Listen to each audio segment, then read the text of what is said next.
Evening, everybody. My name is Bryn Smith, and I'm your NDP candidate for Surrey White Rock. Right now, I figure I will just wait a few moments for some other people to join me. Thank you very much for being here, and thank you very much for watching. I would put up one of those screens where people can wait, and then you kind of build an audience, and then people can come in, but unfortunately, I'm not technically skilled enough to do that. So you just get me. But in the meantime, I thought that I would introduce myself.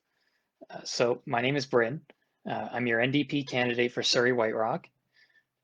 I'm 25 years old. I have a master's degree in political science, and I'm a housing advocate with BC Acorn. So that's a little bit about me and my background.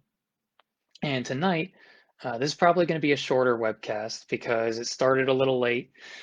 Sorry about that, everyone. I didn't realize that Google Chrome was the browser that you had to use in order to go. So Safari doesn't work. I know that for next time. Uh, but in the meantime, if you want to check out my website, I will type that in the comments, brinsmith.bcndp.ca. And at that site, you can feel free to visit, read more about me, make a donation, or take a sign. Everything is going to count in this election. We've only got 2.5 weeks to go. So it's really going to be crucial that we get enough visibility. So anything you can give, anything you can take is very much appreciated. So I want to tell you a little bit about what I've seen in our schools. I want to tell you more about the problems that I've faced and that young people face living in this riding, relate that to the problems that seniors face in this riding, and then tell you a little more about the NDP platform, which came out yesterday, and how it's going to address these issues. So first, I want to tell you about what I've seen in our schools. They've been chronically underfunded and strained to their limits for years. More than that, the entire structure of our riding that the BC Liberals have allowed has pushed young people out of this riding. And there are some pressures also felt on our seniors, which I'll be discussing further down. For now, let's talk about our schools and about our young people in Surrey White Rock and how the NDP will be able to help. Like I said, I'm thinking today will be a bit of a shorter live stream while we get things set up because there's a great deal that I'd like to talk about between now and oh, sorry, I'm getting a phone call here. Uh, so there's a fair few things that I'd like to discuss. Uh, let's start over from the top and let's talk about uh, the issues in our riding. So Earl Marriott and Semiahmoo have both been overcrowded systematically.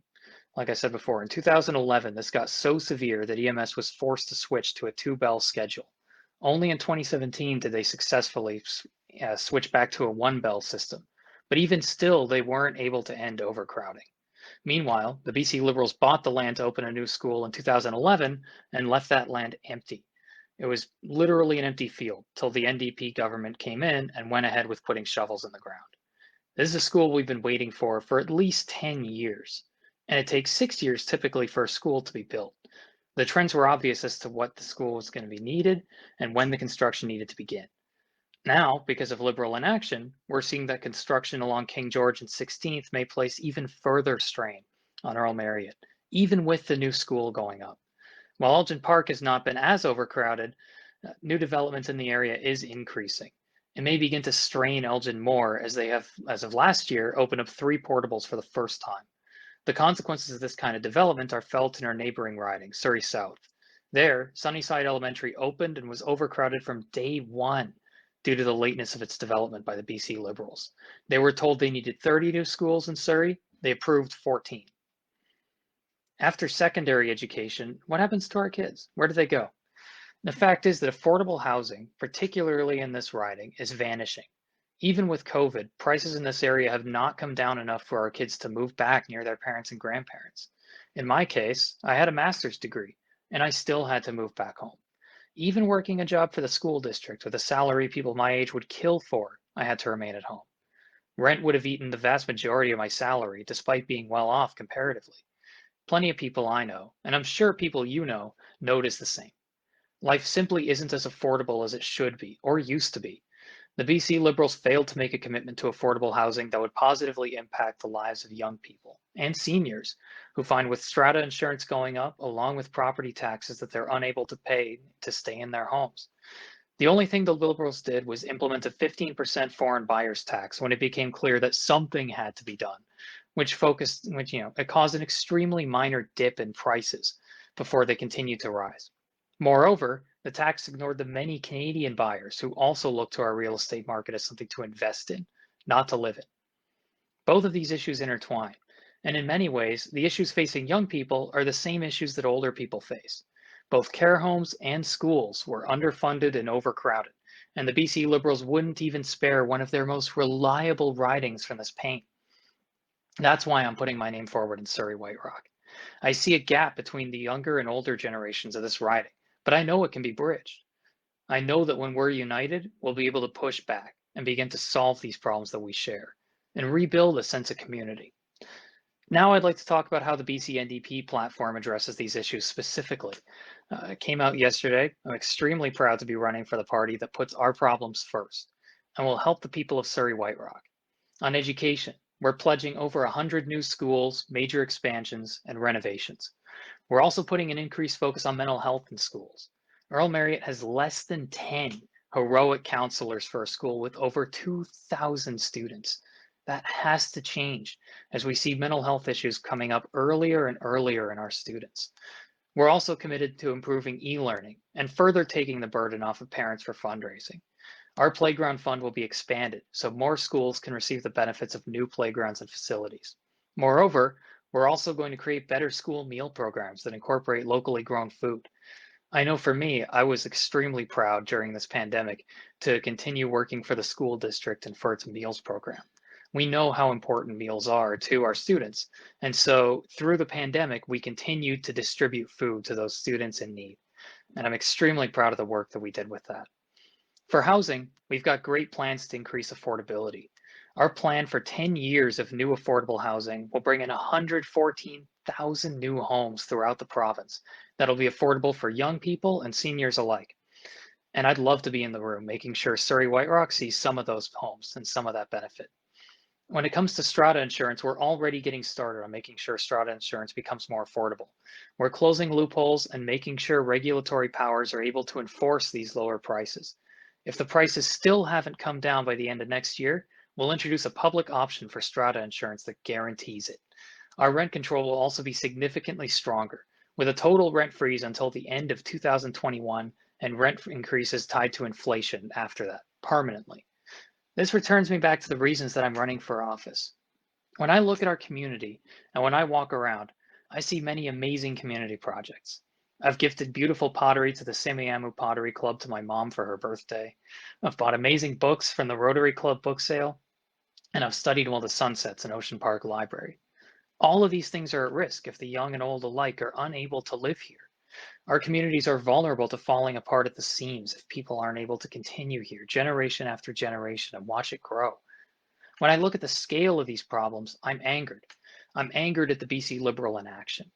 I get upset thinking about how the BC Liberals had 30 years in this riding in order to address these problems and simply let them go.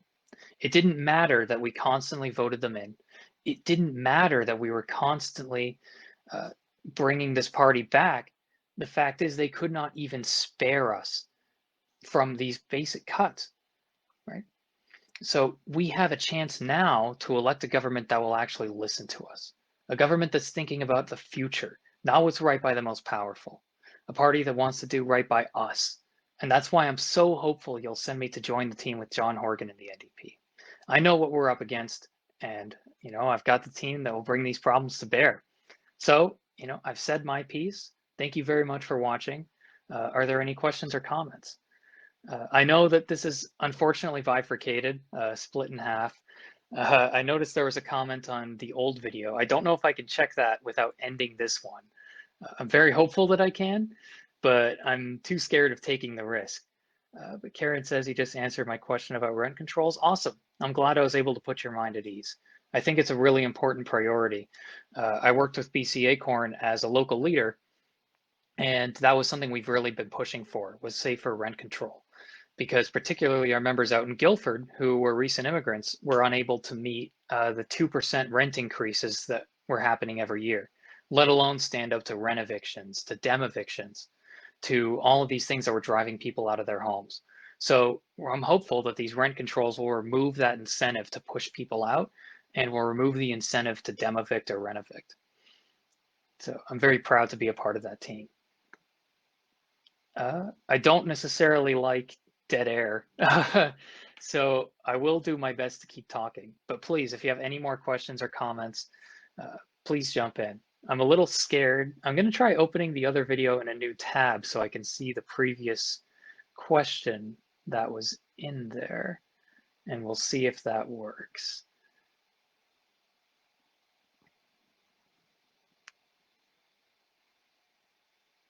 No. Well, thank you very much, Tavi. I really appreciate that. Tavi says you'd make a great MLA. I sure hope so. You know, I'm just out here. I'm doing my best. I know that comparatively, I'm a little young, but you know, I think that, like I said, it's important to bridge that gap between the older generations and the younger generations, because really this riding is quite bifurcated. We have a lot of families that are raising their kids, and then we have a lot of seniors who have lived in this riding forever. And there is a sort of generational gap there that I'm hoping I can bridge. One thing I'd really love to do as an MLA is use my constituency office as a way to form a volunteer base. So I'm very fortunate. I've got a great experienced team. I've got fantastic volunteers already working for the campaign. If you'd like to join them, please go to brinsmith.bcndp.ca. We always need more people on the phones and handing out flyers and getting the message out, because we don't have very much time left in this election to do that. So every second is going to count. And as for me, like I was saying, I do believe that there's this gap. I think that it's going to be really important that we find ways to bridge it, especially now with seniors and young people alike being so isolated. I know that during COVID, when due to safety reasons, we weren't able to visit our elders, so many of them were left totally alone. And that's where we saw a lot of very unfortunate abuses in Montreal. That's where we saw a lot of unfortunate abuses in Quebec and Ontario. Uh, I won't say here because I don't know too much about the specific situations here. But for me, I think it's going to be very important that we bring the young and the old together. And I think community organizations are a great way to do that. So that's why I'm hoping as a constituency office that I'm active in the community, that I'm not somebody who gets elected and then shows up every 4 years asking for your vote, and that's it. I want the NDP to be a community-based organization. I want it to be integrated into the fabric of everyday life, and I'm very hopeful that I can do that. Oh, Harold says 3 out of 4 in our household voted for you. Thank you so much. I'm hopeful the last one just hasn't submitted their ballot yet. I totally understand if they don't vote for me, but thank you so much. I really appreciate your support. And I really do think it's time for change in this riding. Like I was talking about before, we've had so many issues just pertaining to negligence. I think the basic fact is that the BC Liberals as a party and as an institution do not respect us. We've had some great MLAs, but the problem is when you pair that with a party that institutionally does not care about the problems that we face and is willing to let 9 out of 10 seniors' homes go understaffed, even though we have so many in our riding, is willing to let Semiahmoo and Earl Marriott and now increasingly Elgin attach portable after portable after portable, explode to a 2 bell schedule, and then buys the land and lets it sit for 6 years. I mean, this is a party that simply does not care about what we think. It does not care about our issues. So for me, I'm really eager to step up. I'm really eager to show people what the NDP can do. I'm very eager to bring about a new change in this riding and connect across generations like I was talking about. Because like I said, I think the issues are very similar that we face. Young people and old people alike suffer from severe loneliness too. I remember reading a study recently. I won't cite it. This isn't scientific, but a study that said something like a majority of people my age can only name two friends at most who they can talk to about their problems. And I mean, really, two friends might be all you need. But the fact is, it's a huge decrease from years ago when it was closer to six or seven. Yet we've been connected more strongly through social media than ever before. So, how can this be? I think what it comes down to is a lack of connection in the community. I know for me, I felt very adrift in this writing. Moving back home, it was a tough experience. I thought that I would go out into the writing and I would rent somewhere and then eventually own a home because I did everything right and I got the master's degree, etc. But it wasn't until I joined BC Acorn and other community organizations along with the NDP that I really began to feel what I was missing. I really began to feel connected again and feel in touch with what I had to do with, well, really with a spiritual kind of gap. I felt as though uh, I was totally alone. I felt as though I had friends. I was very fortunate to have friends, but I felt as though I was adrift in life and I was very directionless. So for me, finding purpose both in schooling, seeing the devastation that the BC Liberals had brought that we're still trying to recover from, motivated me to go out there and get involved. And when I was asked to run, it was a huge honor. I was very humbled that the people who asked had placed their faith in me. And so I'm going to do my best to not let them down. And I'm going to do my best for their sake to not have very long, rambling answers to questions. So in that case, then, I suppose I'll leave it for a little longer. If there's any more questions that you have, I would love to answer them. Otherwise, I'm probably going to head on out at 6:30. I know this was a bit of a shorter stream, but I'm very hopeful that the next ones will be longer. I can get more into detail. And as we reach more people and as that audience grows, I'm hopeful that more questions will also roll in. So please, if you enjoyed this, feel free to share our constituency page with people you know, with friends and family, other people in the riding who might want to hear about us and what we're doing. Because I'm very proud of the NDP platform. I'm very proud to be running with a party that clearly cares about our issues. And I want to make sure that we in Surrey White Rock see the benefits and we see the benefits of what the NDP is doing. So in that case, then I will leave it for a little longer. But like I said, in the meantime, you can also make a donation on brinsmith.bcndp.ca. I will pin that to the top as well. Oh, sorry, I missed your message. ML Walker says, 2 out of 2 of my household will be voting for you. There's a new riding for us. So excited to have your voice at the table. Thank you. That's a huge honor. I really appreciate that. You know, a new ride and a new, it's interesting. I didn't realize that, yeah, we have a lot of new people moving in. And then at the same time, it's very tough for young people to stay in the riding. Typically, like me, they have to leave. And if they come back, they have to stay with their parents. So I'm very glad to see that we're getting new voices in the riding. Yes, I agree. Let's orange crush it. Thank you. Uh, like I said, I am allergic to dead air. I know that that's kind of a bad habit to just continually talk, especially for a politician, because that is where they walk into landmines and that sort of thing. But yeah, I'm just doing my best. At any rate, I did intend this only to go on to 6:30. I do have some other phone calls, etc., to make.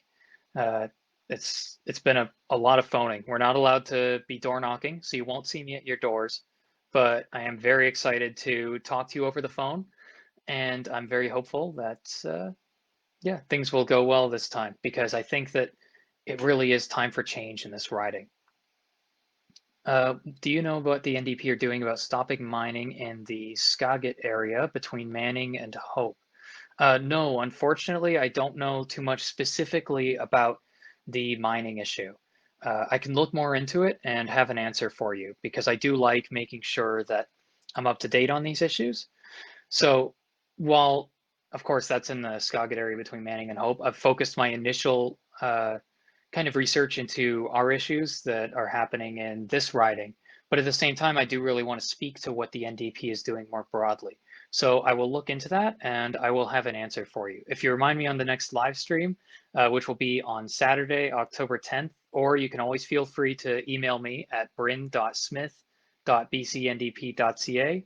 I can have a much better, more comprehensive answer for you. So thank you for the question, but I prefer to wait until I have a little more knowledge on the subject. At any rate, I do have to get going. Thank you so much for joining me.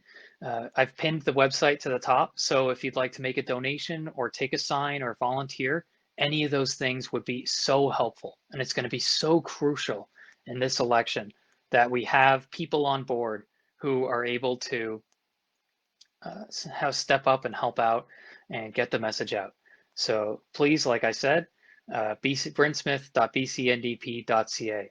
Thank you so much, everybody. I really appreciate your questions. I'm super grateful for your support. And I will see you all next Saturday on the live stream, or maybe I'll be giving you a phone call, depending on if you make it onto my phone list. Thank you so much, everybody. Have a great evening. Take care.